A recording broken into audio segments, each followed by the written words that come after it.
Shalom. This is Falling Ashua. Welcome again to the Rock. Just a small, shorter video today talking about tools.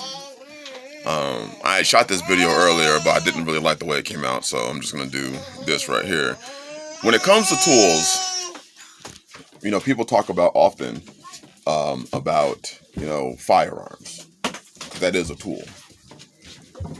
And we talk about the different specs, what kind of mounts, sights, brand, caliber, 300 blackout versus 223, or 9mm versus 40 Smith & Wesson. We have whole videos breaking down the different specifications or loadouts or setups. People even go as deep as to talking about what kind of rounds they put into their magazine in what order. Well, I put a full metal jacket in, then I put in 3 hollow points, and then they do all that.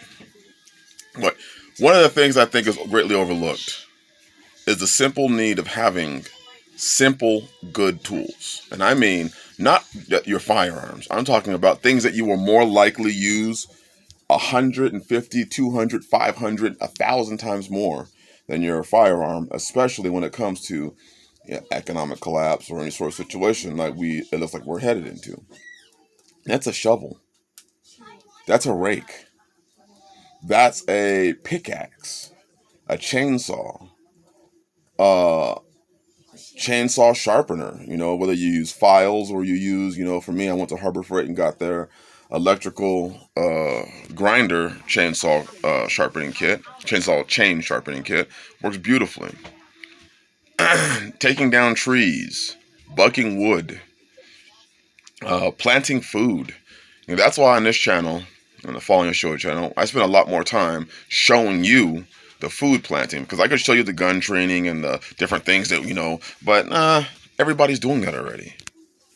But how many people are actually spending time on the things that are actually going to preserve life? Such as, yes, and I'm not saying a firearm won't. I'm an avid supporter of firearms.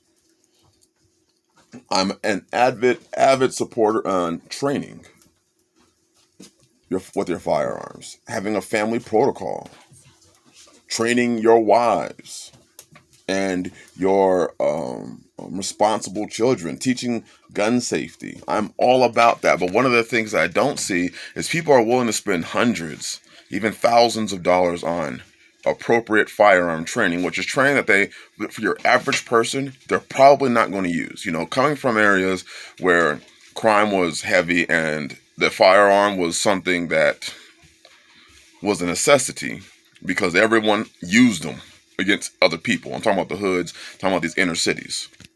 I lived in literal war zones where people were shot daily, killed daily. So the opportunity that I had to get away from that was a blessing. But one thing is, without the ability to produce food, without the ability to acquire food, you're in trouble. Whole wars were lost. I'm on real wars. World War I, World War II, Civil War, especially the Civil War. Look at the Battle of Stalingrad in World War II, Russians and Germans. The Russians knew that once winter hit, the German supply lines were going to be cut off, and part of that supply line was the food. Now, the Russians were used to harsh winters, and the Russians even improvised and ate things that your average normal person wouldn't eat. But they knew that they could also starve out the Germans, and it worked.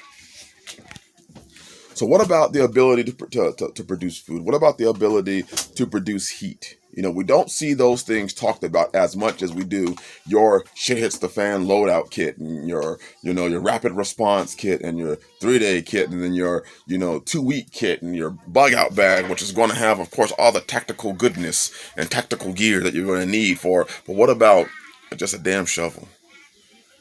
If you've seen on my channel, I've replaced most of my wooden shovel handles with electrical conduit that I welded in. Why not discuss some of those things? And why? Because the wooden handles break.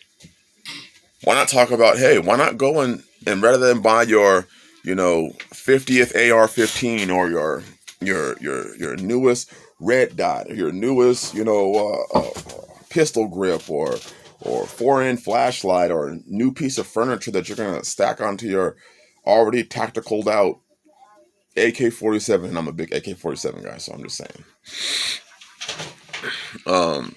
Why not go out and buy some electrical conduit and replace your wooden, or especially those damn fiberglass handles that seem to shatter at the drop of a dime, splinter at the drop of a dime? Why not replace those?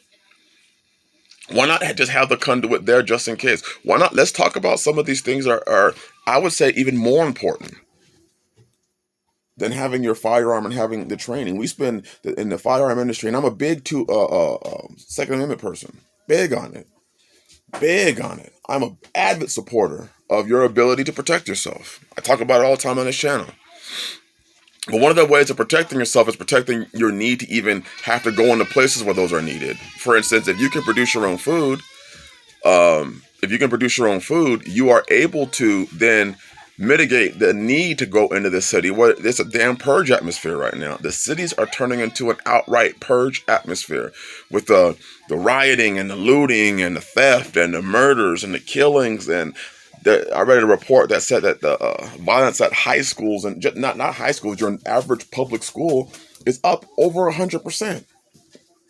Well, if you can come out and produce your own food, produce your own meat, produce your own milk, produce your own proteins, produce your own carbohydrates, if you can produce, it mitigates the need to have to go into those places to acquire that stuff. Because the reality of it is that while everybody wants to be the next American gunfighter, the likelihood of you needing your firearm does not supersede the likelihood of you needing a pickaxe, a shovel, a fork, to fabricate your own tools, to fabricate your own ability, to fabricate your own tools, to plant seeds in the ground, to build soil, to heat your house. And I know it's not sexy to talk about this thing, because the sexy thing is, let's show our firearms off. Let's buy the 100,000th round that we can. And hey, cool, I'm all for that. I believe that projectiles is a form of precious metal. It is, whether it's lead and steel or lead with brass. I believe it's a precious metal.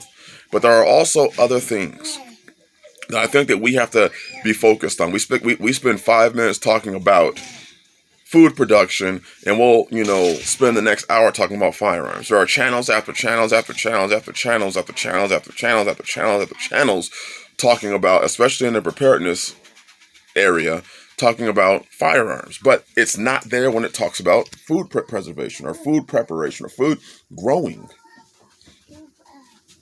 So on this channel, although we definitely believe in firearms training, this is why we talk largely about food. Because you can lose the battle because you don't have the proper nutrients. That you may get away with it for a period of time, but it's going to catch up to you. If you're not eating properly and you put on excess amounts of body fat, and that's one of the things that we can handle right now. Obesity is running rampant in this country right now. You can simply get in shape. Great, you got your AR-15 or your M1A1. You got all that great stuff, but you can't move 15 feet. You can't run 50 yards without damn near falling out and having a damn manifestation. Can't breathe. So this one thing that we're going to be focusing on a lot on this channel is going to the continued food preparation, the growing of food.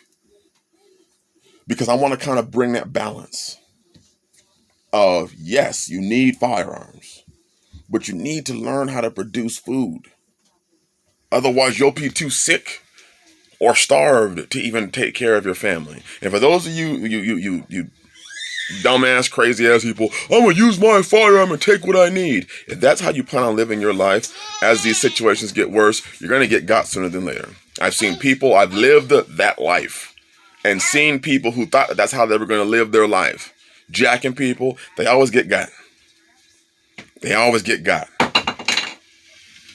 So we're going to continue to focus on the production of food. I've been asked many times, brother, you should do a Patreon channel. I'm truly thinking about doing a Patreon channel specifically dedicated to the growing of food, the production of food. If that, if you think that's a great idea, let me know in the comments section, because something I've really been thinking about. This channel we talk about a lot of things. We talk about family and marriage and obviously from the biblical context. But to have a channel dedicated to specifically gardening, more gardening. I mean, I can do, chickens and goats as well, but specifically gardening, I think I might do it. And the videos there will be specifically dedicated to gardening and the production of food. So let's just keep that balance. When we talk about tools, let's also talk about the different things that you're going to need to keep your homestead fully functioning. Now, for those people that live in, I'm sorry for the background noise. The children are back there. I think they're wrestling. Maybe. The sisters are back there with them. But if you're in the city, I understand why a lot of people focus solely on the firearms, because you don't have space to grow food. But you still should learn the skill, because a lot of people have this idea of, I'm a bug out, but if you don't know how to produce soil, to create soil where your bug out location is, or if you haven't already created soil, the creation of good, fertile, nutrient-dense soil is not something you do in 15 minutes. It can take you a couple years to get some good soil, especially on this, Ozarkian clay rock soil. It could take you some time if you plan on growing some of the more temperamental vegetables. There's something for you to think about.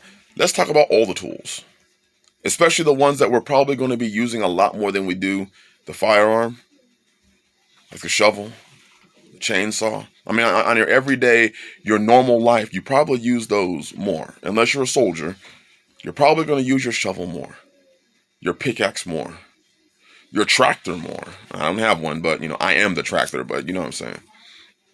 So let's just keep that in our mind. Let's be real about what we see going on. Let's deal with reality and not the fantasy that we hope. So many people have spent thousands upon thousands of dollars on these firearms. They hope that they get to use them. They're looking forward to the time when they can pull out that Daniel Defense AR-15 with the EOTech sight and night vision and OLight flashlight that shines halfway across the world and lights up the atmosphere. They're looking forward to that. But for those that have ever lived in any of these areas, we've never seen really a true without rule of law in this country. I don't like that idea because I lived it. I love the peace that I have coming out here and growing my food, which is why I left that life. Just think about it. Think about the tools that you're going to need and start expanding your mind. If you've got 3 AR-15s, why don't you have 15 shovels? I'm just saying. Bless y'all. Let's keep a proper balance. Shalom.